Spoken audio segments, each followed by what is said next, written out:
Out here in my town, you are nobody. You have always been nobody. And tonight, I'm going to remind you of that. The flashlight hit her face before she even had a chance to roll the window down the beam, hard and deliberate, the kind of light designed not to illuminate, but to blind, to put a person at a disadvantage before a single word had been exchanged. Officer Brett Callahan tapped the glass twice with his knuckles. Not his fingertips, his knuckles, two hard raps that made the whole door panel vibrate, the kind of knock that was engineered to startle, to make the person on the other side flinch and scramble and feel immediately like they had done something wrong. The woman inside did not flinch. She sat with both hands on the wheel at 10 and 2, her back straight, her breathing slow and even her eyes forward until the light hit her, and then she turned her head to face it with the measured patience of someone who had decided long before this moment exactly how she was going to conduct herself. Callahan didn't wait for the window. He grabbed the door handle and yanked, and the entire car shook with the force of it, the frame rattling in a way that was meant to say something, that he could touch her things, that he could move her world without asking, that the rules about consent and permission did not apply to him on this street,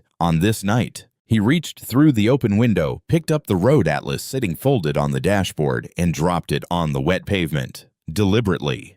The way you dispose of something that belongs to someone you have already decided does not matter. "You people always got to make this difficult," he said, leaning down with his forearm resting on the roof, his face dropping level with hers, his voice going low and mean in the way that men use when they want to make clear that no one is listening and no one is coming. She turned her head slowly and looked at him directly, unhurried, the way someone looks when they are already 3 moves ahead of the person in front of them. He had no idea who he was talking to, not even close. Millhaven, Tennessee, population 46,000, 40 minutes south of Nashville on a good day, 45 on a bad one. The kind of town that photographs beautifully and means it's sweet tea in mason jars at the diner on Main Street, handmade signs outside the Baptist church on Sundays, neighbors who leave their front doors unlocked on Sunday mornings because they will tell you with complete sincerity that they still trust each other. The high school football team gets a parade when they win state. The same family has run the hardware store on Elm for 3 generations. The welcome sign at the edge of town reads in faded green letters, "Where law walks hand in hand with trust." And nobody has bothered to take it down, even though it has been years since anyone read it without a kind of tired private irony. Because underneath the sweet tea and the front porch waves and the church bulletins tucked under windshield wipers on Sunday mornings, the Millhaven Police Department had been carrying a problem for years, the kind of problem that grows slowly behind walls, where nobody is looking, where the smell reaches you long before you find the source. In the past 24 months alone, 6 excessive force complaints had been filed against officers of the Millhaven PD. 6. All 6 were reviewed internally by the department itself, by the same institution whose officers had generated the complaints in the first place. All 6 were dismissed. 0 officers were disciplined. The language in every single closing memo was nearly identical. Officer acted within departmental guidelines, case closed, move on, as if the words had been copied from a template kept in a drawer for exactly this purpose. 2 of those 6 complaints stayed in people's memories longer than the others. One came from a 70-year-old black man named Harold Reeves, who had been pulled from his car and thrown against the hood on a Wednesday afternoon, 2 blocks from the home he had lived in for 31 years, while his granddaughter watched from the back seat. Another came from a 16-year-old black girl named Tamara, who had been handcuffed outside a Walgreens because she, according to the official report, matched a description, the description being black female teenage present. Tamara had been picking up her grandmother's blood pressure medication. The complaint lasted 9 days before it was closed. Number of officers disciplined for either of those complaints, 0. And then there was Officer Brett Callahan, 39 years old, blonde, broad through the shoulders, the kind of build that fills a doorframe and is aware of the effect 11 years on the Millhaven force. 3 prior complaints on file, all 3 filed by black drivers, all 3 dismissed after internal review. His supervisors called him aggressive but effective and said it the way you say a compliment. His body camera had developed a remarkably specific habit over his career. It worked perfectly during routine stops during the ordinary, unremarkable business of a patrol shift, but during confrontational stops during the ones that ended in searches and raised voices and hands placed on vehicles, the camera developed technical difficulties with a consistency that would have been almost impressive if it weren't so convenient. Noted twice in his personnel file, listed both times as equipment maintenance. Nothing changed. Tonight, that camera was going to work. Every second, every word, every silence. And that was going to change everything about what happened next. Her name was Diane Okafor, and she was 54 years old, and she was the kind of woman whose presence reorganizes a room without her having to do anything to cause it. People simply adjusted around her the way a river adjusts around a stone, naturally without resentment, because there was something in the way she occupied space that made rearrangement feel obvious rather than forced. She was 5 feet 7 inches tall with close-cropped natural hair and the kind of face that showed its age honestly and was more striking for it, the lines around her eyes and mouth, the accumulated evidence of a life lived in full engagement with the world. She had a voice built for courtrooms, the kind of voice that could fill a large room at a conversational register without ever needing to rise each word, placed with the precision of someone who had learned long ago that how you say a thing matters almost as much as what you say. She had grown up in Millhaven, had learned to read in the public library on Garfield Street, 3 blocks from where Brett Callahan's cruiser was parked on this October evening, in a building that still stood that she had driven past earlier tonight with a feeling she could not entirely name, something between homecoming and grief, the particular emotion of returning to a place that shaped you and continuing to exist in a world that place did not fully prepare you for. She had left Millhaven at 17 on a full academic scholarship, carrying 2 suitcases and a determination that had not wavered once in the 37 years since. Law school, a federal clerkship with an appellate judge who recognized in her something rare and said so. 14 years as a civil rights attorney, taking on cases that other lawyers assessed, and declined cases involving people who had no particular power except the rightness of their position, which in Diane's experience was often the most important power of all, provided someone was willing to stand in the room and insist on it. 18 years ago, she had been appointed to the United States District Court for the Middle District of Tennessee by the President of the United States and confirmed by the United States Senate. She had been on the federal bench for 18 years. She had presided over hundreds of cases. Her written decisions had been cited in appellate courts across the country and in 2 law school textbooks. When her name appeared on a docket, attorneys on both sides prepared differently than they did for other judges, not out of fear but out of respect for a mind that expected them to have done the work. Tonight, she was coming home to Millhaven for the first time in 5 years. She had spent the day in Memphis accepting an honorary doctorate from a law school that had named its civil rights litigation clinic after her, an event that had involved a formal dinner, a reception with students who asked her questions she found genuinely interesting, and a speech she had written herself and delivered without notes. She was wearing a deep navy evening gown and low heels. Raymond had driven because she had been tired in the good way, the kind of tired that comes from a day well spent, and gospel music had been playing softly on the stereo, her mother's favorite hymn, the one her mother used to hum while hanging laundry in the backyard of a house 3 streets from Decatur Avenue until the red and blue lights appeared in the rearview mirror. Raymond Okafor was 56 years old and had been a high school principal for 22 years before he retired, which meant he had spent the better part of 3 decades reading people accurately and quickly, because in a high school building, accurate, quick reading of people is what stands between order and chaos. He was a quiet man by temperament, not shy but selective, a man who said what he meant and meant what he said, and had long ago stopped filling silence with words just to fill it. He had been married to Diane for 25 years and had never once in 25 years and the full range of difficult situations that a life together accumulates seen her lose her composure when it mattered. He was about to watch her hold it together in the most difficult situation yet. There was one more detail about Diane Okafor, small and easy to miss, and more important than almost anything else in this story. She carried a slim dark leather credential holder in her bag at all times, had carried one like it for 18 years, a habit formed on the first morning she received her federal judicial commission, and understood in a new way what the title meant and what it required. Inside the holder, a gold-embossed identification card bearing the seal of the United States District Court, her photograph, her name, and her title, the weight of the federal judiciary rendered in a piece of leather that fit in the palm of a hand. She had reached for her bag when Callahan first approached. He had snatched it from the hood before she could open it, gone through it with the casual authority of a man who had never been seriously asked to justify that kind of authority, and the credential holder was now sitting face down on the wet metal of her car hood, inches from his fingers, and he had not looked at it because he had already decided everything he needed to know about the woman in the car, and nothing inside a leather case was going to change his assessment. The answer to every question he should have been asking himself was right there, inches from his hand, face down in the October rain. And now he was leaning on the roof of her car, his voice doing that low, mean thing, telling her that out here in his town, she was nobody. She had always been nobody, and tonight he was going to remind her of that.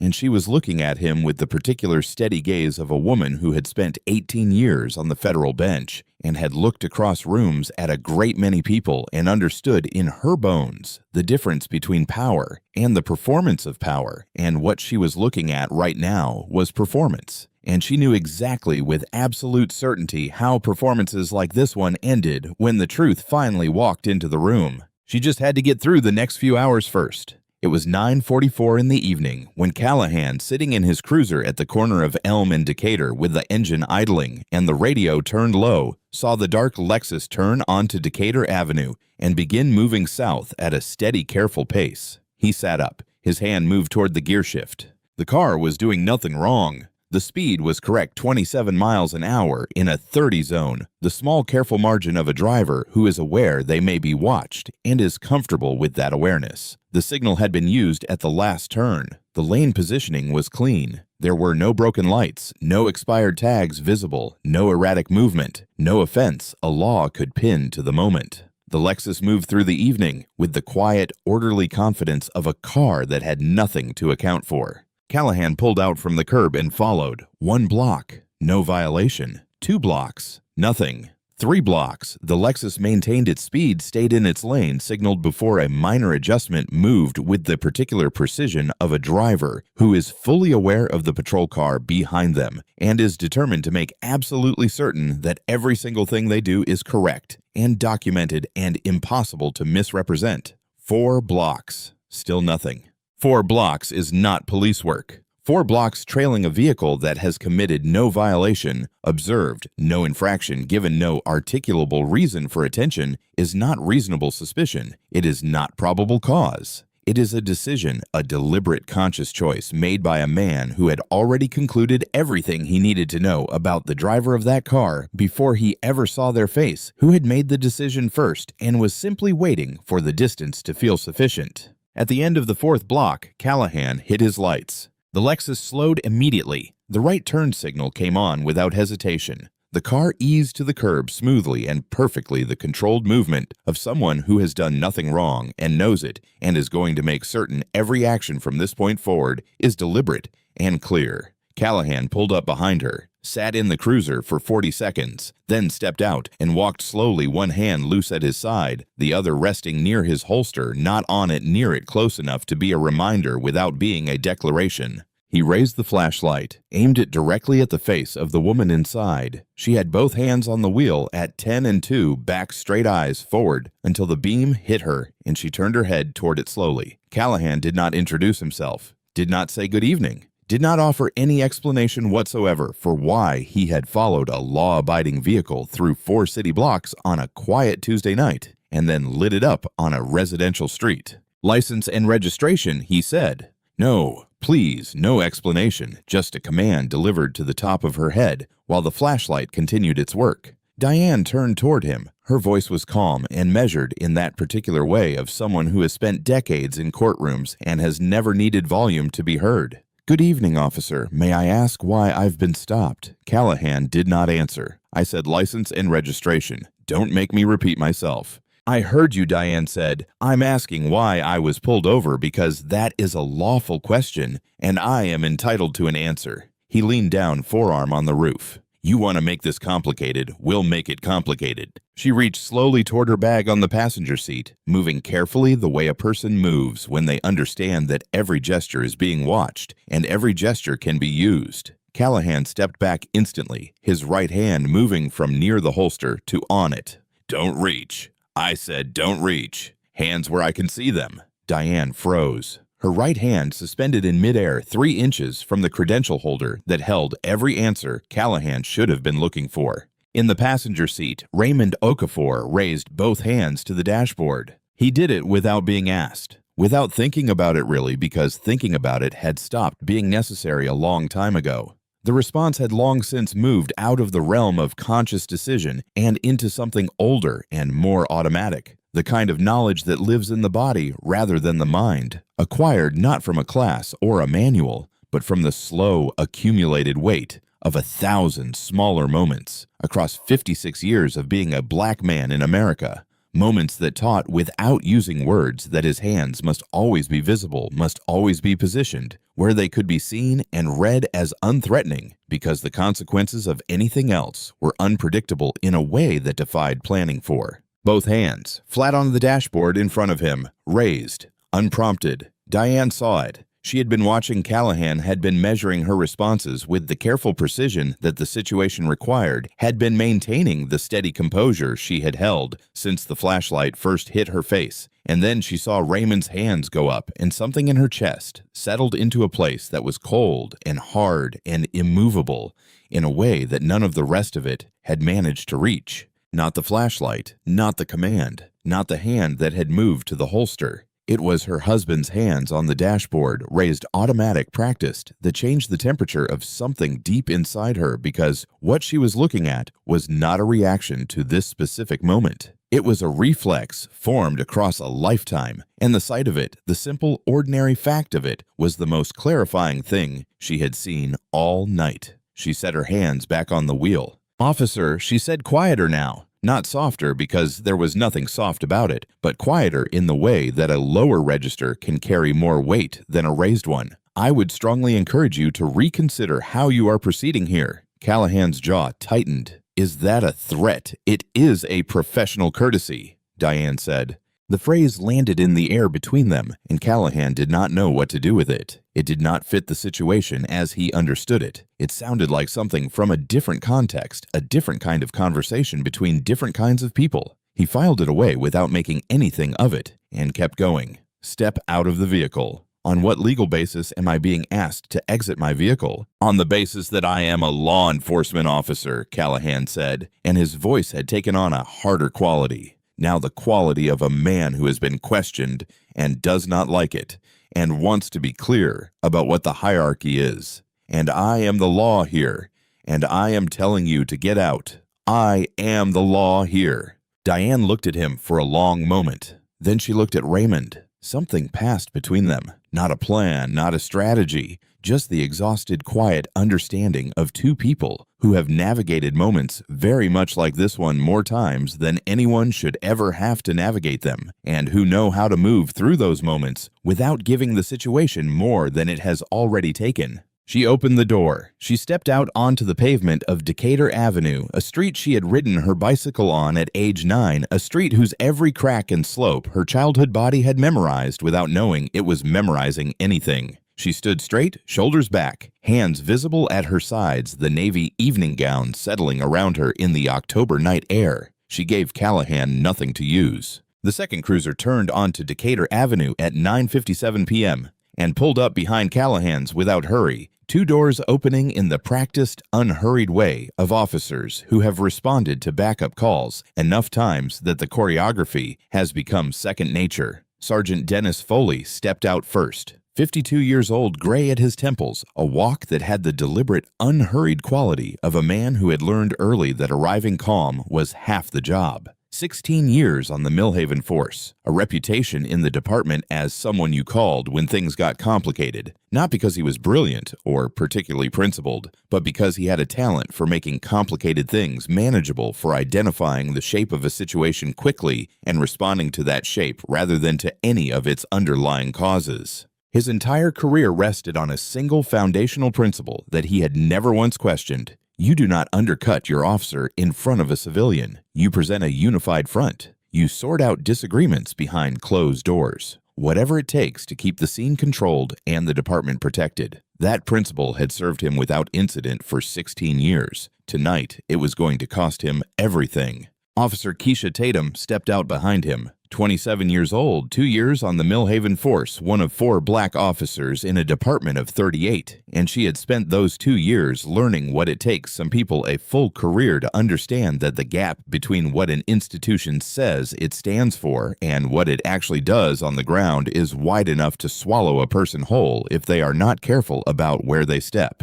She saw the scene from 20 feet as she came around the front of the cruiser, a black woman in a navy evening gown standing on the pavement with her hands at her sides, a man in the passenger seat of the Lexus with both hands raised flat on the dashboard, a clean car legally parked, a quiet residential street, no disturbance, no chaos, no raised voices, no sign of anything that warranted the scene in front of her. She looked at Callahan. She looked at the woman in the gown. She looked at the man with his hands raised in the car. Something in her stomach tightened in a way she recognized and did not like. Foley reached Callahan first and spoke in the low, practical voice of a supervisor arriving to assess. "What do we got?" Callahan kept his eyes on Diane. "Suspicious vehicle. Driver was non-compliant. Possible connection to vehicle theft activity in the district."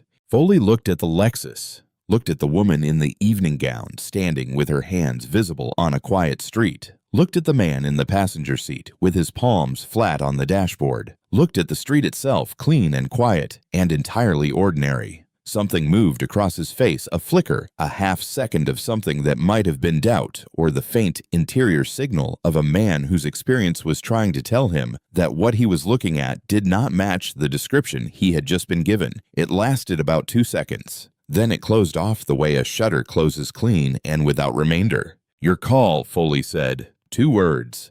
That was all. With those 2 words and nothing else, Paul Foley handed Brett Callahan a blank check and signed it with 16 years of institutional authority and called it supervision.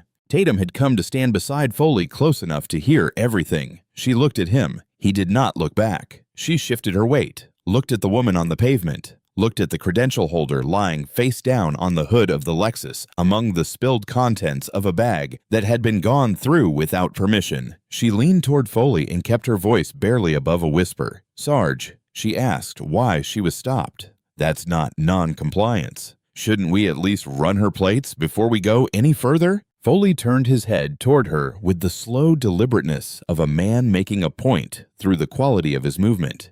"You're here to back him up," he said, "not question him."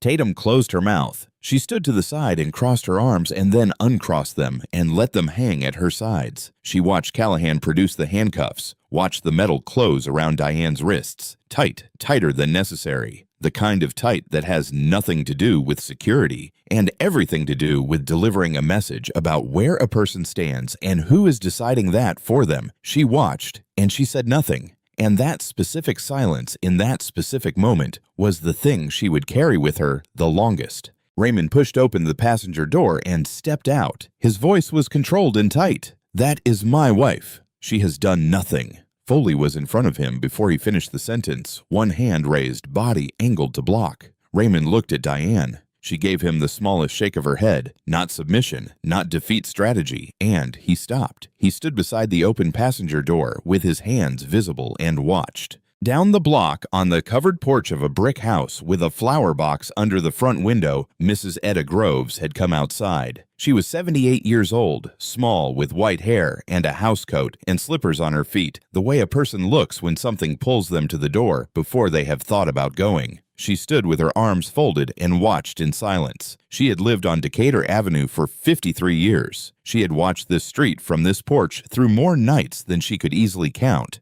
And she had watched a great deal on it, things she wished she had not seen, and things she was glad she had been there to witness. And the particular thing she was watching right now, she had watched before in different forms, with different faces, on different nights, across 53 years of standing on this same porch. Diane was being guided toward the cruiser, Callahan's hand firm on her elbow, when she turned her head and saw the old woman standing in the porch light. Their eyes met. Mrs. Etta Groves shook her head once slowly, and what was in that gesture was not shock, was not surprise, was not the expression of a woman seeing something for the first time. It was recognition, old deep bone-level recognition, the look of a person who has watched a thing happen so many times that the watching itself has become a kind of witness, a kind of testimony. And what the look said was not, "I can't believe this is happening," but simply with the full, exhausted weight of 53 years, of course. Of course. This town never changed. It just learned better wallpaper.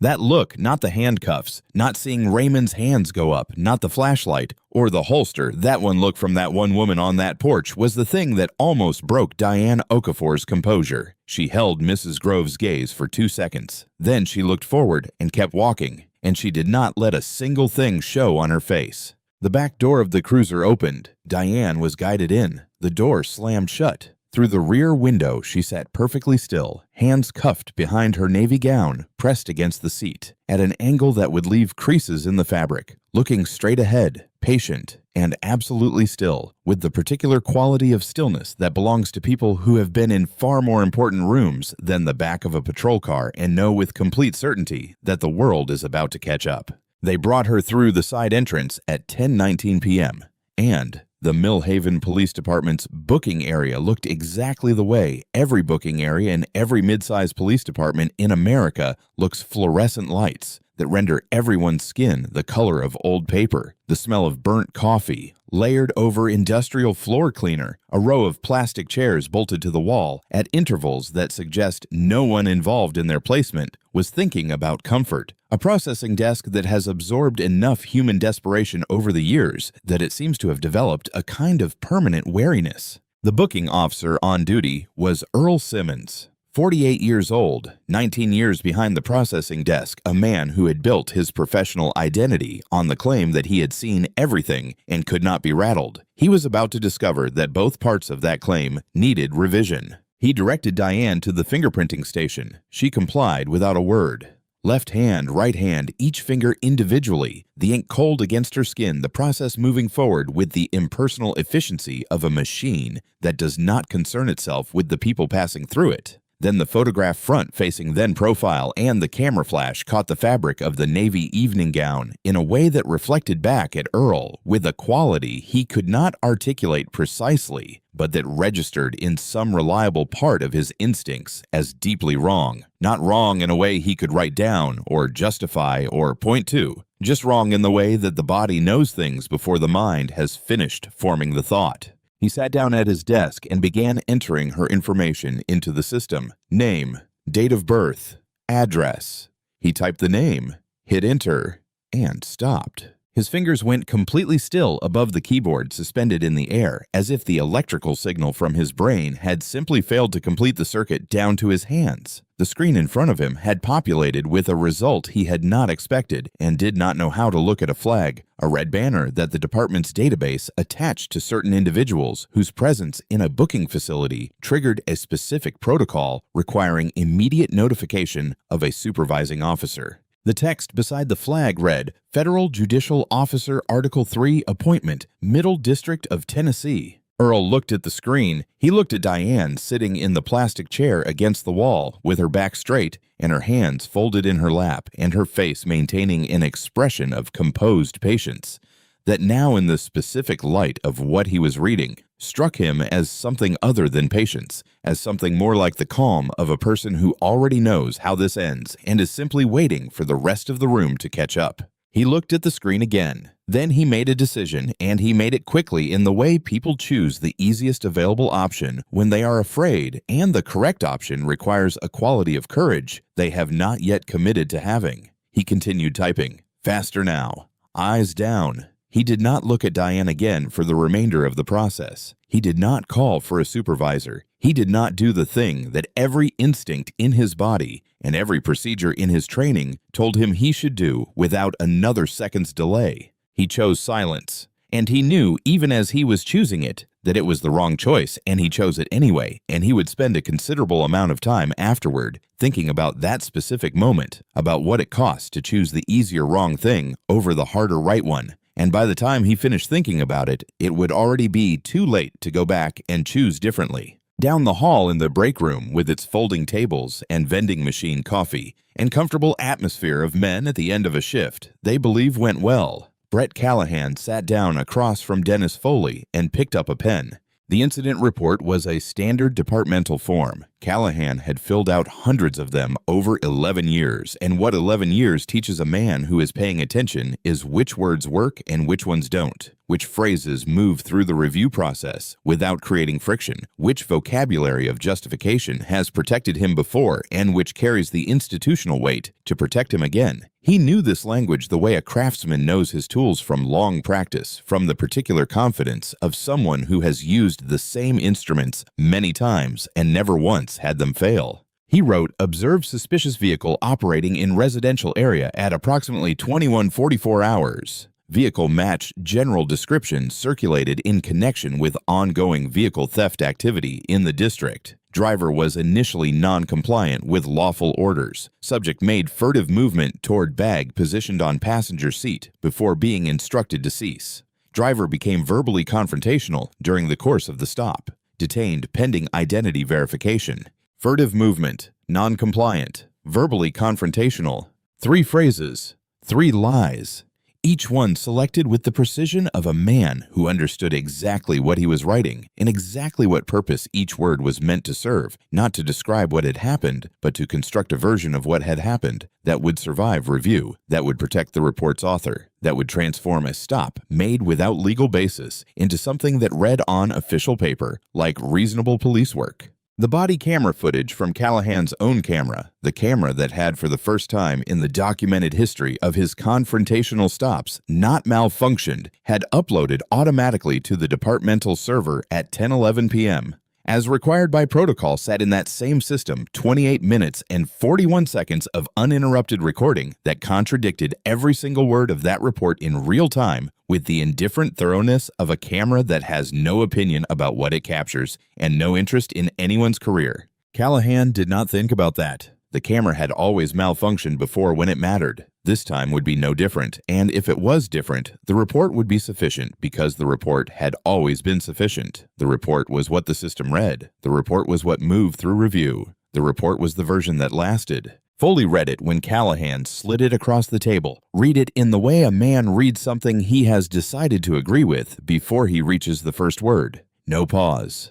No raised eyebrows. No moment of hesitation at the phrase furtive movement, which described a woman who had announced verbally and precisely what she was doing and why before she moved a single inch, or at verbally confrontational, which described a woman who had twice asked a lawful question in a measured tone and been given no answer. Foley read the report and found in it nothing to question because he had not come to the table to question anything. He had come to sign at the bottom. That was what loyalty looked like. That was what a unified front meant. He picked up his pen and signed. 2 men, 1 lie. Official departmental paper stamped with the full authority of the Millhaven Police Department filed into a system that also held on a server 3 floors away, the footage that would take it apart piece by piece. They placed Diane in a holding cell at 10:33 p.m. Metal bench, concrete walls, a drain in the center of the floor, a fluorescent light overhead that ran at the same flat, unvarying brightness it would maintain through the night, indifferent to the hour. She sat down on the metal bench, smoothed the fabric of her navy gown across her knees as best she could, folded her hands in her lap, and settled into herself with the particular stillness of someone who has learned over a long career that the ability to wait without deteriorating is one of the most important skills a person can possess. She did not pace.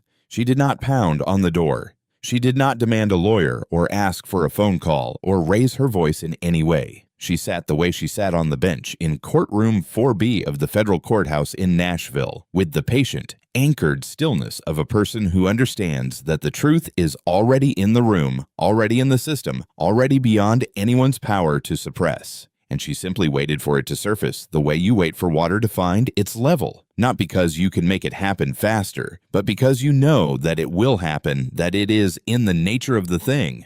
Down at the front of the building, Raymond Okafor walked through the entrance at 10:40 p.m. He did not go to the desk. He walked directly to the officer on duty and said quietly and with complete clarity, "I need your watch, Commander, right now."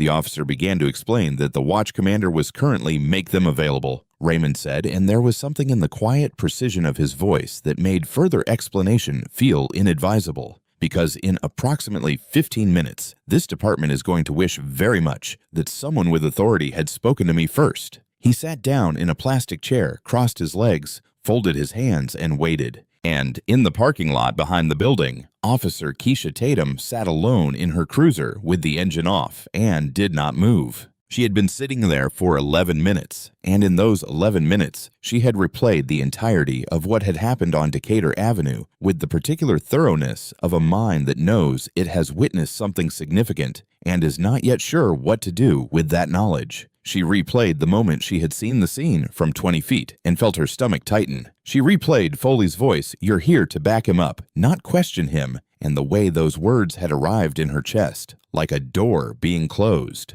She replayed Diane standing on the pavement in the navy gown with her hands visible, not because she had been instructed to stand that way, but because she understood, as Tatum understood as Raymond understood, with his hands raised flat on the dashboard, the particular grammar of survival that black people in America learned to speak fluently long before they should ever have to learn it. Tatum had reached for her radio twice in the last 11 minutes. Both times she had set it down without keying it. She knew what she had seen. She had known it from the first moment. She had not misread anything on Decatur Avenue, had not been confused or uncertain, had not failed to recognize what was happening in front of her. She had simply been too junior, too new, too aware of the weight that Foley's 14 years would carry against her in any conversation that came afterward. And the cost of that calculation of that specific choice in that specific moment was sitting on her chest right now with a weight that did not feel like it was going to get lighter.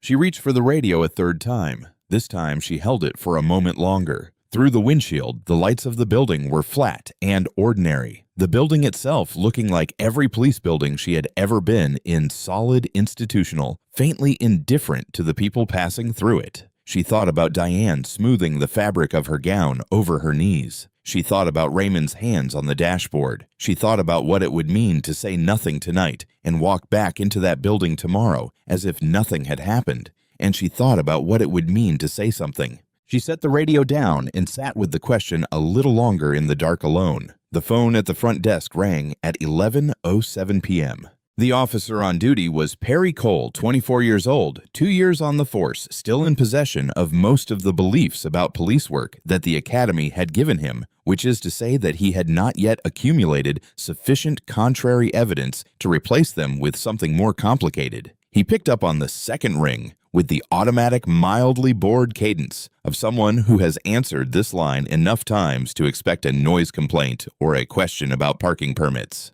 Millhaven PD Officer Cole. The voice on the other end was not calling about parking. It was a woman's voice, clipped and precise, in the register of someone who spends their professional life communicating with people who need to understand what they are being told the first time and does not soft pedal the edges of her words for anyone's comfort. This is Deputy U.S. Marshal Sandra Wu, Federal Judicial Security Division, Nashville Field Office. I'm calling regarding an individual your department took into custody approximately 1 hour ago at the intersection of Decatur Avenue and Elm Street in Millhaven. I need you to confirm that individual's current status, and I need your commanding officer on this line within the next 90 seconds. This is not a request. Perry's pen stopped moving. He looked at his notepad where he had written the first 3 words, Deputy U.S. Marshal, and then stopped writing because somewhere between his brain and his hand, the signal had simply failed to complete.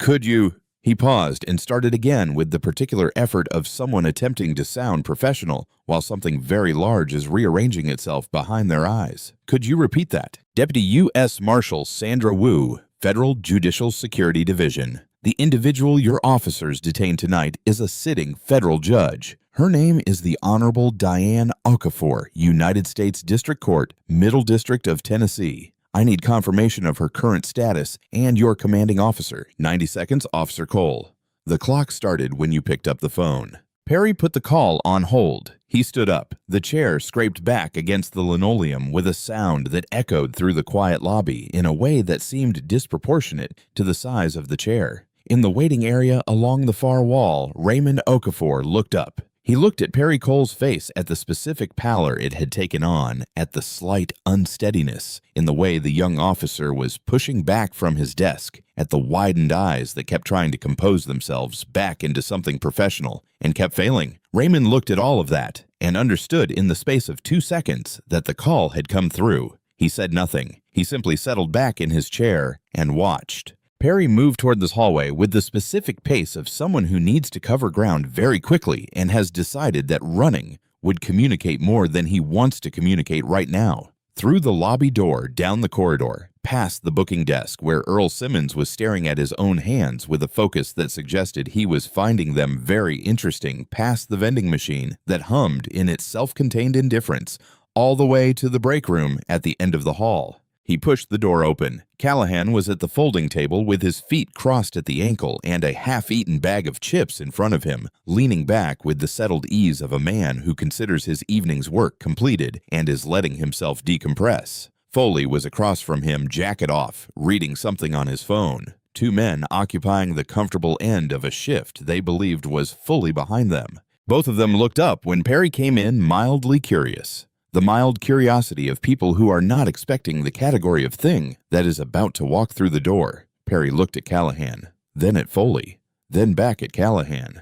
"The woman you brought in tonight," he said. Callahan looked up from his chips with the mild, slightly impatient expression of a man who has been interrupted while doing nothing and feels the interruption is unwarranted. "What about her?" Perry Cole swallowed. He looked at Foley, then back at Callahan, and then he said it flat, direct, giving the words no particular weight because they contained their own weight and did not need any additional from him. "She's a federal judge." The break room went silent. Not quiet silent in the specific sense of silence, that is not simply the absence of sound, but the sudden removal of all the available air from a space, the kind of silence that has physical properties that you register against your skin before your mind has processed the reason for it. Foley's coffee cup stopped halfway to his mouth and hovered there for a full 2 seconds before he set it down on the table with a care that was entirely out of proportion to the act of setting down a coffee cup.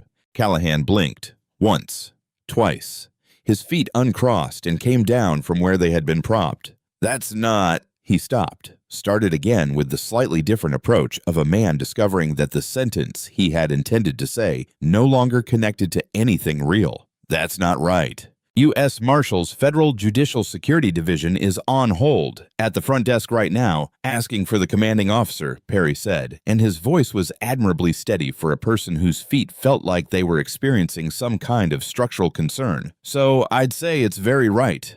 Foley stood up. He did not look at Callahan. He did not say a single word to the man sitting across from him, the man whose report he had signed an hour ago, whose blank check he had co-signed with 2 words and 16 years of rank. He simply stood, straightened his shirt with the automatic tidying gesture of a man who does not know what else to do with his hands, and walked out of the break room. The door swung closed behind him. Callahan sat at the folding table alone. The chips were in front of him, the half-eaten bag, the crumpled top, the small ordinary evidence of an evening he had believed was going well. The incident report was in the system. The 3 lies, the 3 carefully chosen phrases, all of them filed into the departmental database with his name and badge number and Foley's countersignature attached. The body camera footage was in the same system, 28 minutes and 41 seconds of recording that contradicted the report with the comprehensive indifference of a device that does not know how to choose sides.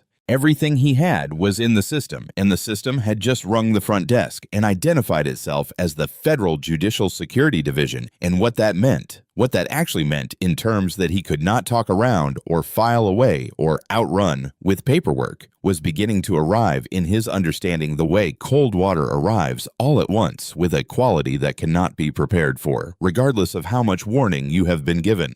For 11 years, Brett Callahan had operated in a world where certain walls protected him: the department, the review process, the institutional machinery that had 6 times in 2 years looked at complaints against his colleagues and found nothing worth pursuing. He had understood those walls as permanent features of his landscape, had navigated by them the way a driver navigates by familiar landmarks without looking too hard, trusting them to be there when needed. What was arriving in his understanding right now, sitting alone at the folding table in the break room with the chips in front of him and the footage in the server down the hall, was the specific vertiginous recognition of a man who has just realized that the walls he trusted were never as solid as he believed, and that what he had done tonight, what he had done on the reasonable assumption that the walls would hold, had been done in full view of a camera that was already in the system and could not be recalled. His face did something it had not done at any point during the preceding 3 hours of the evening. Not bluster, not authority, not the particular set of features that had been the face of a man certain of his position for so long that uncertainty had become a stranger to it. What settled into his expression now in the empty break room with the fluorescent lights and the cooling coffee and the distant sound of the vending machine down the hall was fear. Simple, unperformed, unvarnished fear. The kind that comes when the version of yourself you have been living turns out to be built on ground that is no longer there. Foley moved fast down the corridor, past the booking desk with the contained urgency of a man whose body understands the emergency before his mind has fully committed to accepting it, past the vending machine all the way back to the holding area where the narrow reinforced window in the door gave a view of the cell beyond. He looked through the window. Diane Okafor was sitting exactly as they had left her, hands folded in her lap, back straight. The navy gown, arranged as neatly as the metal bench, permitted her face composed and still. She had not paced, had not leaned against the wall or rested her head in her hands, or done any of the things that the holding cell tended to draw out of people over time, the physical evidence of anxiety, of wearing down, of the small erosions that confinement performs on composure. She looked through the narrow window, less like a woman who had been wrongfully detained, and more like a woman who had arrived at a scheduled appointment slightly early, and was content to wait for the meeting to begin because she already knew what was going to be discussed and was prepared for it, in every way that mattered. Foley opened the door. His mouth moved ahead of the rest of him, words beginning to form before he had decided what the words should be, the verbal equivalent of a man reaching for a railing that has already given way. "Judge, I want to." Diane stood, slowly, the way she did everything. She smoothed the fabric of her gown across the front, straightened to her full height, and looked at Dennis Foley with the level, unhurried gaze of a woman who had spent 18 years on the federal bench and had looked at a great many people in a great many circumstances and understood precisely what accountability looked like and, more relevantly, what it didn't. "You will address me as Your Honor," she said. The words were not loud. They did not need to be. They landed in the small concrete room with the particular weight of a correction that has been too long in arriving and is now finally here. Foley swallowed. "Your Honor, I would like my credential holder, please," Diane said. A pause, precise and deliberate as punctuation. "The one your officer chose not to open." That sentence. That one sentence spoken in the holding area of the Millhaven Police Department at 11:19 in the evening arrived in the corridor with the quiet, irreversible quality of a gavel coming down on a case that has already been decided. The credential holder sitting on the hood of her car in Callahan's hands, turned over once, set face down, walked away from.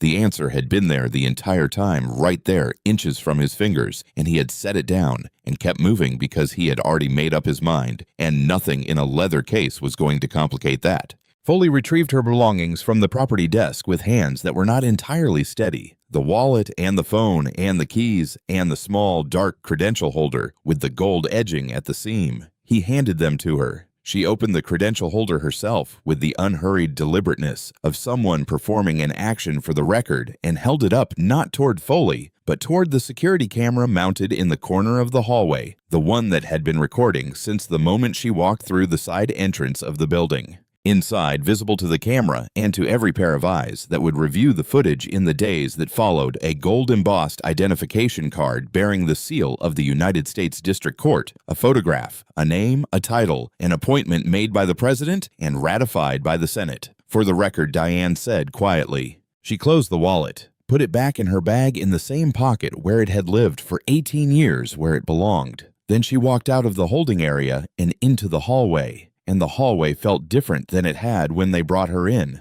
Not physically, the fluorescent lights were the same. The linoleum was the same. The smell of burnt coffee and floor cleaner had not changed in the 46 minutes she had been inside this building, but something had shifted in the air, the way air shifts in a courtroom when the verdict has been read and everyone is still sitting in the same seats but occupying an entirely different moment. Raymond was standing at the end of the hallway. He had been escorted back by Perry Cole, once the watch commander, a broad man named Lieutenant Roy Baxter, who had arrived at the precinct in civilian clothes, and the expression of someone whose evening had taken a turn he was still trying to map, had come out to the waiting area and understood in approximately 60 seconds what his department had done. Raymond stood at the far end of the corridor, and when Diane came through the door, he did not move toward her immediately. He looked at her, took her in, absorbed the full fact of her, the gown and the straight back, and the face that had held its composure through every minute of this, and then he crossed the hallway and took her hand.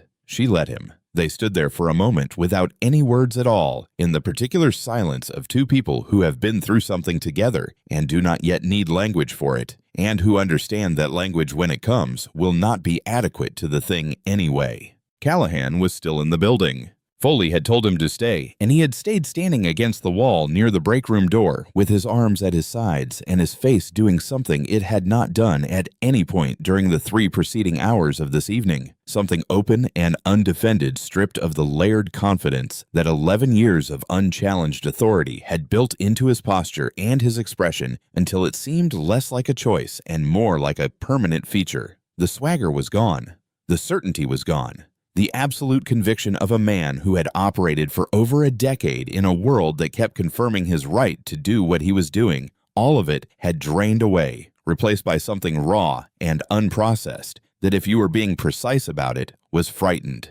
Diane walked toward him. She did not hurry. She had not hurried at any point during this entire evening, from the moment the flashlight first hit her face through every subsequent minute of it, and she did not hurry now. She crossed the length of the corridor at the same measured pace she had held since Callahan first tapped on her window on Decatur Avenue, and she stopped in front of him at the distance a judge maintains when she wants to make certain the person she is addressing cannot find anywhere else to look. Callahan could not find anywhere else to look. "Officer Callahan," she said. He didn't speak. His mouth opened slightly and then closed again, the movement of a man discovering that the usual words, the commands, the assertions, the vocabulary of authority that had served him for 11 years were not available to him right now, were not even present, because the entire architecture that gave those words their weight had just been removed from underneath them. "You told me I was nobody," Diane said, and she said it the way you read a sentence back from the official record, not with heat, not with the trembling weight of injury performed for an audience, but with the flat, clear delivery of someone stating a documented fact. "You told me that out here in your town I was nobody, that I had always been nobody, and that tonight you were going to remind me of that." The hallway was entirely still. Perry Cole, standing near the booking desk 20 feet away, appeared to have stopped breathing. Earl Simmons at his desk kept his eyes on his hands with the focused attention of a man trying to make himself as small as possible without moving. Lieutenant Baxter, halfway down the corridor, had gone completely motionless. "I have spent 18 years on the federal bench," Diane said, and still her voice had not risen by a single note. "I have presided over cases that determined the civil rights of thousands of people in this state. I was confirmed by the United States Senate. I grew up 4 blocks from where you stopped my car tonight." She paused, not for dramatic effect, but to let the weight of each thing settle in the place it needed to settle. "I was a child on that street before you were ever a police officer on it." Callahan was entirely still. There was nothing to say. No version of this moment existed in which words helped him, in which any response he could construct would alter the shape of what was happening in this hallway. "You held my credential holder in your hands," Diane said. "You turned it over once. You set it face down on the hood of my car and walked away from it because you had already decided everything you needed to know about me, and nothing inside a leather case was going to trouble that decision." She let that sit for 3 full seconds, and those 3 seconds had a texture to them, a density that everyone in the hallway felt against their skin. Write that in your next report, and then consider whether there will be one. She held his gaze for one final moment, Not with anger, not with triumph. With the steady, unblinking clarity of a woman who has just demonstrated in the most unambiguous terms available the precise and lasting cost of deciding you already know everything before you have looked at the evidence. Then she turned. Raymond fell into step beside her shoulder to shoulder, and they walked. They walked the full length of the corridor together, past Perry Cole, who kept his eyes carefully forward, past Earl Simmons, who did not look up, through the lobby with its bolted plastic chairs and its bulletin board of outdated notices, and out through the front door of the Millhaven Police Department into the October night. The air outside was cool and damp and carried the smell of cut grass and the distant suggestion of rain coming in from the south, and after the flat recycled air of the building, it hit with a clarity that felt almost startling. Diane stopped on the top step and breathed it in just once before they continued down toward the parking lot. Officer Keisha Tatum was standing near the corner of the building. She had come inside at some point, no one would later be entirely certain of the exact moment, and was now standing just beyond the reach of the entrance light, still in uniform arms at her sides, watching. The particular quality of stillness she held was different from the stillness of the people inside the building. Theirs had been the stillness of people bracing for consequences, while hers was the stillness of someone who has been sitting alone with a difficult question for the better part of an hour and has arrived quietly and without announcement at the beginning of an answer. Diane saw her. She stopped. She looked at Tatum for a long moment, at the face that was carrying everything that had not been said on Decatur Avenue, the moment of hesitation, and the whispered question, and Foley's two-word response, all of it visible and unresolved, the particular expression of a person who knows they saw something, knows they did not act on it, and is still deciding what that means about them and what they are going to do with the knowledge going forward. Diane nodded, once small, the kind of nod that is not forgiveness and not condemnation. It is simply, I see you, I know what you saw, what you do with that is yours to decide. Nothing more and nothing less than that. Tatum nodded back. Something in her expression shifted, not relief, not resolution, but the faint beginning of a direction. They walked to the Lexus. Devin, 22 years old, sitting in his car 2 houses down from where the stop had occurred with his phone propped against the steering wheel, had recorded 22 uninterrupted minutes of everything that happened on Decatur Avenue. By the time Diane and Raymond reached the Lexus, he had already posted it, and it had already been shared 800 times. Within the first hour, it would reach 90,000 views. By midnight, it would cross 1.4 million. By the time the sun came up over Millhaven, Tennessee, every television station in the state would be running the same footage on a loop. A woman in a navy evening gown, hands cuffed behind her back, being guided across the pavement of a residential street by an officer who had already decided who she was, while an old woman on a porch shook her head slowly once at something she had seen too many times to be surprised by and would never stop being exhausted by. The clip that traveled furthest, that accumulated the most shares and the most silence in the comment sections, because there is a kind of silence in comment sections that speaks as clearly as words, was not the arrest itself. It was the 2 seconds of footage of Mrs. Etta Groves on her porch in the October night, shaking her head, and the look on her face. Raymond drove. No music, no phone, no conversation to fill the quiet, because the quiet did not need filling. It was the right kind of quiet, the kind that holds things rather than hiding them, that gives the people inside it room to simply be in the same space without requiring performance from either of them. The streets of Millhaven at this hour were the particular empty of a small town, late on a weeknight. Storefronts' dark traffic lights cycling through their colors for an audience of no one, the occasional porch light left on by someone expecting someone home. Raymond knew these streets less well than Diane did, had only driven them in the particular context of her family, her history, the specific geography of the place that had made her, and so he navigated them with the careful attention of a man in unfamiliar territory, which meant that he was quiet in the way that concentration is quiet, which was fine, which was exactly right. They passed Decatur Avenue. Diane turned her head and looked at the stretch of pavement where Callahan's lights had first appeared in the rearview mirror, the exact spot, unremarkable, now empty and ordinary under the streetlights, looking like any other section of any other residential street on any other Tuesday night in October. The folded atlas was not there. The cruiser was not there. The flashlight beam and the knuckles on the glass and the handcuffs and the push into the back seat were not visible in the pavement or the curb or the yellow glow of the streetlight. The street had already moved on from what had happened on it the way streets do, which is completely and without remainder. After a while, Raymond said quietly without taking his eyes off the road, "You okay?" Diane looked out the window for a moment before answering. "Ask me again on Monday," she said. He reached over and took her hand. She let him keep it. They drove the rest of the way in silence, and that silence held everything that a correct outcome does not fix, and a documented vindication does not reach the exhaustion that does not lift just because the truth came out. The particular kind of tired that settles into the bones, not from what was done to you, but from having to hold yourself together through it, the wound that remains open after the legal machinery has done its work, because the legal machinery was never designed to close the kind of wound that this was. Raymond drove and did not say what he was thinking, which was this: he had been a black man in America for 56 years, had moved through 56 years of American life with the accumulated knowledge of what those years require.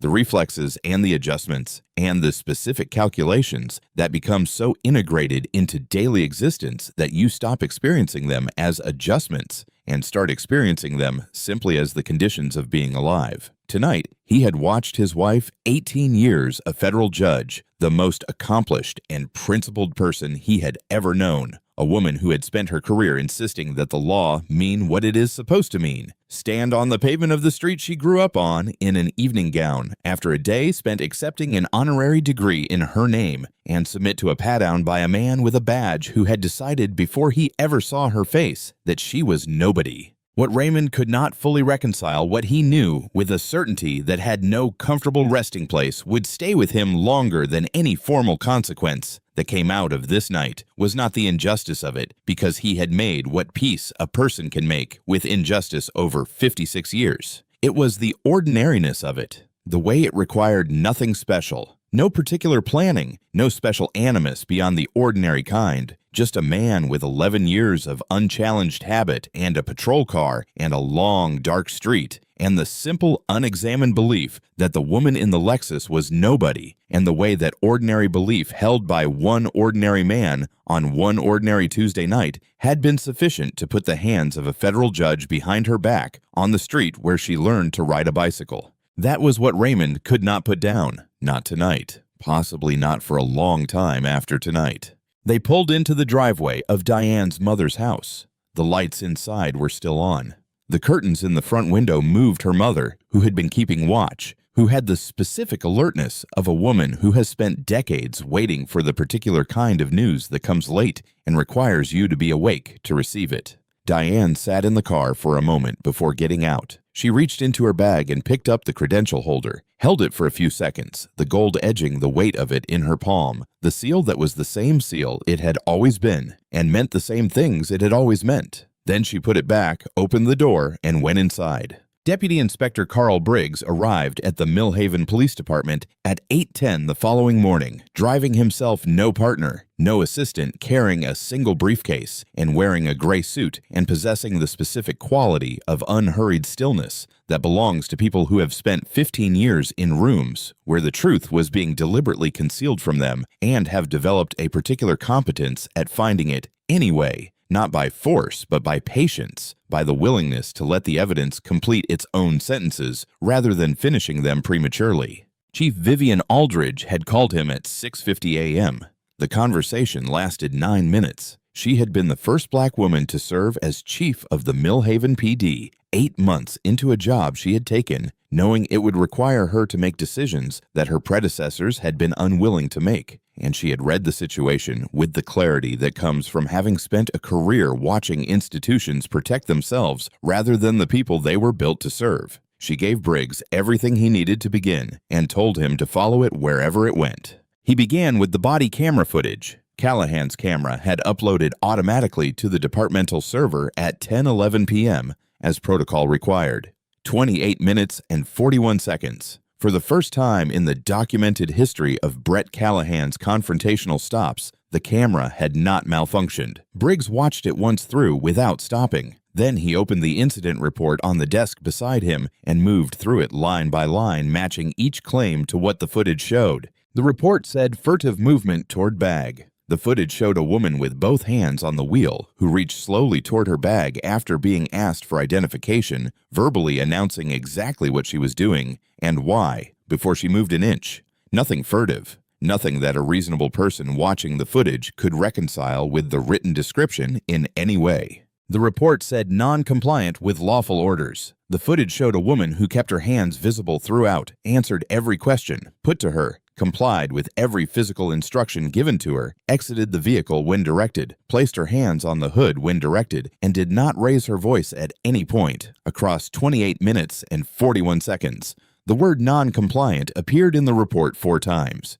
The footage did not support it once. The report said verbally confrontational. The footage showed a woman who twice asked in a measured and entirely lawful manner why she had been stopped. She had used the phrases professional courtesy and I would strongly encourage you to reconsider language that Briggs recognized immediately, language that lawyers and judges use with each other as a signal, a door left open before a conversation becomes something more formal and considerably more consequential. Callahan had apparently not recognized it at all. Briggs checked dispatch logs. Searched for any be-on-the-lookout notice issued for a vehicle matching the description of Diane's Lexus in the preceding 48 hours. Searched for any reported vehicle theft in the district that week involving a dark luxury sedan. Cross-referenced with the county sheriff's database and the Tennessee Highway Patrol incident records. Nothing.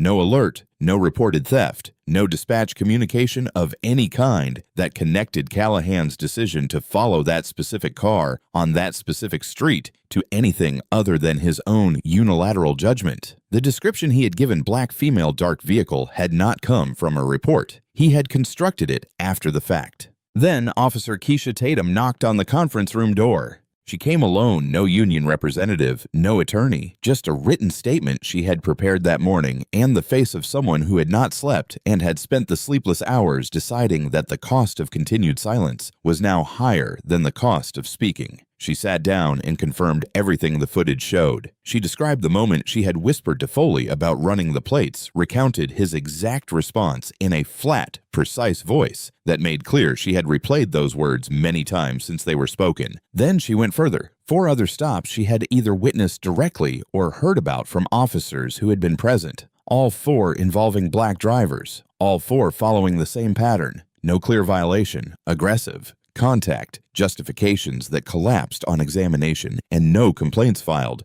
because, as one of the drivers had told Tatum afterward, in a gas station parking lot, what's the point? Who's going to listen? One of those drivers had been a 32-year-old schoolteacher named Patricia on her way to a parent-teacher conference. Another had been a 61-year-old retired nurse named Gloria walking to her parked car after a doctor's appointment. Neither had come forward. Neither had a credential holder. Briggs interviewed Foley that same afternoon. Foley deflected with the practiced ease of a man who had been deflecting for 16 years, moving through each question with the fluid misdirection of someone who has confused loyalty with integrity for so long that the distinction has become invisible to him. I trusted my officer's assessment. I was there in a support capacity. I wasn't present for the initial contact. Briggs let him talk. Then he opened his file and read back line by line everything the footage documented, Foley doing the "your call" endorsement delivered after observing a scene that provided no basis for escalation,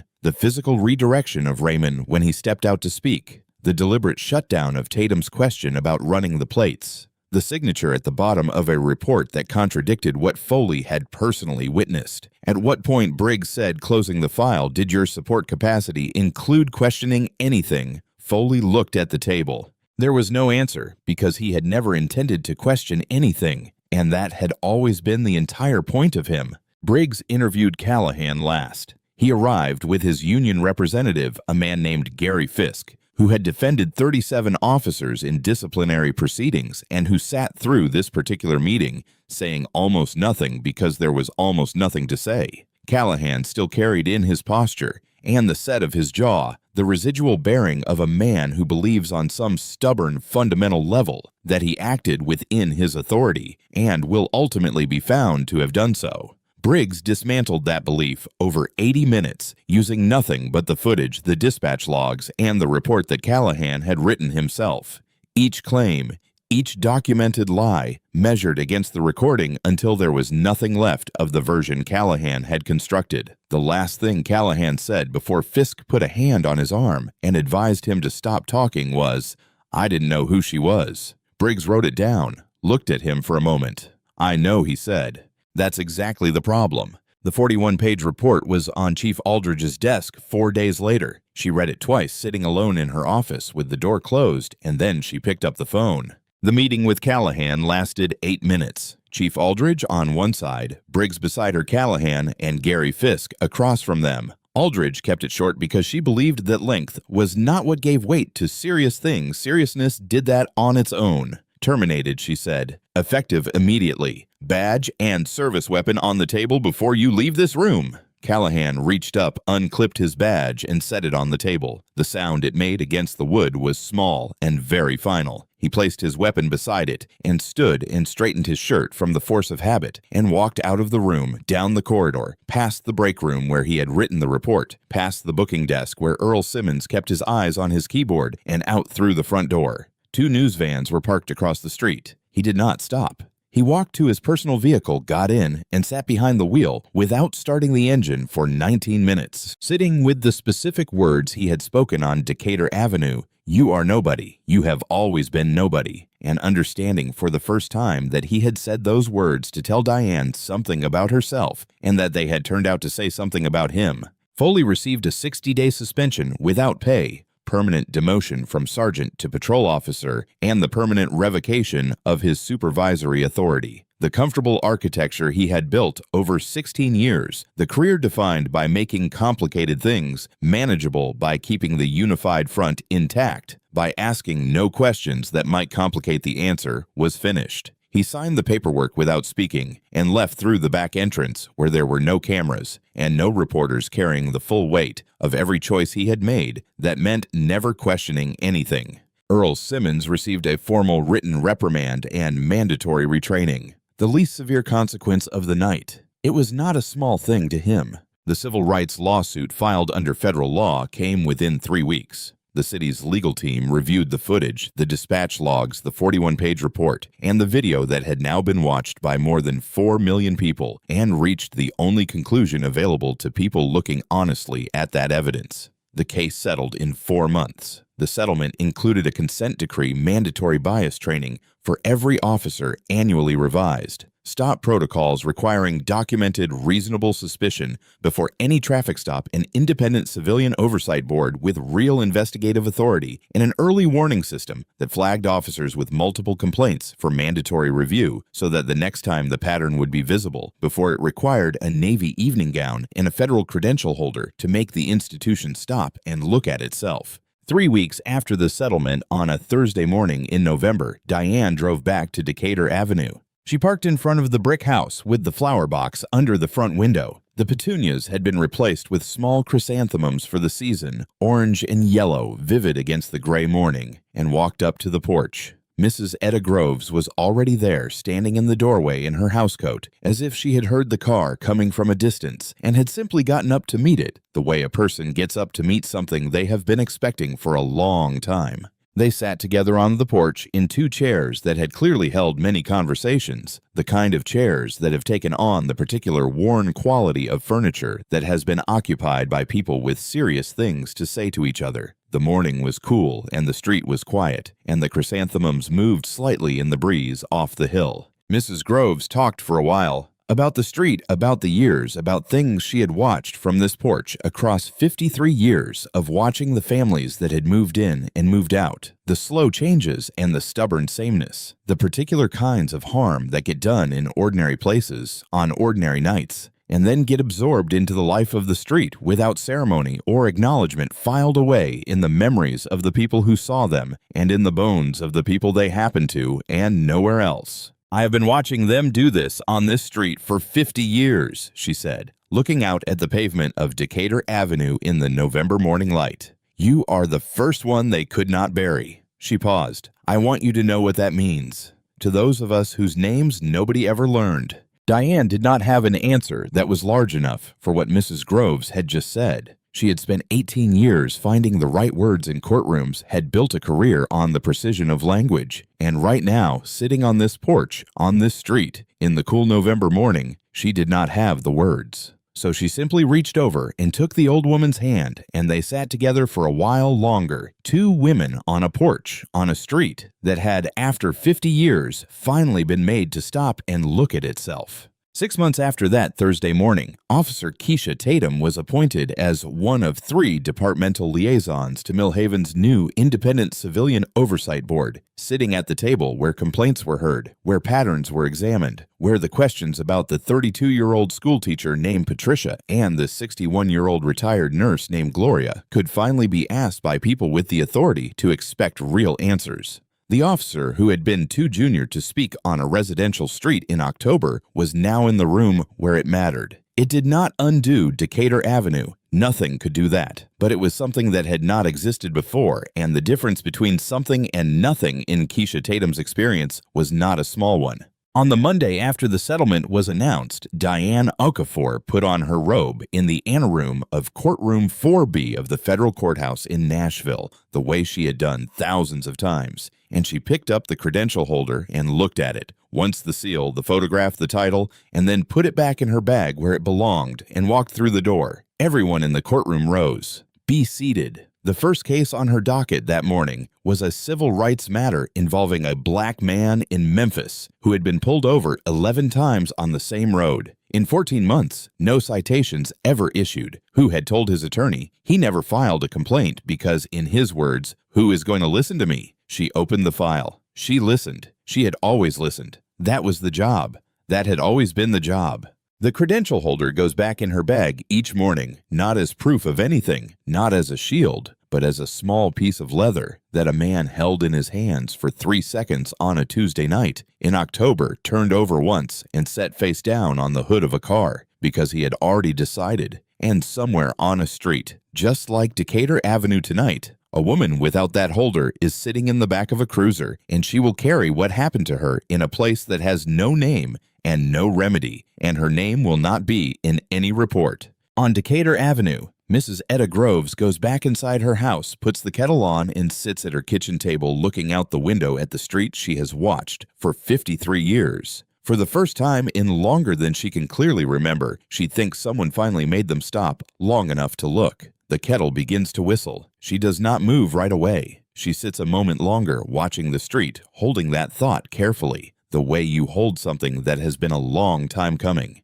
And you are not entirely sure yet whether to call it hope, but you are not willing to call it anything less. If this story stayed with you, if something in it felt true in a way that goes beyond the screen, share it with someone who needs to hear it. Subscribe to our channel. We find these moments because we believe that stories like this one deserve to be told, and that the people who need them deserve to find them.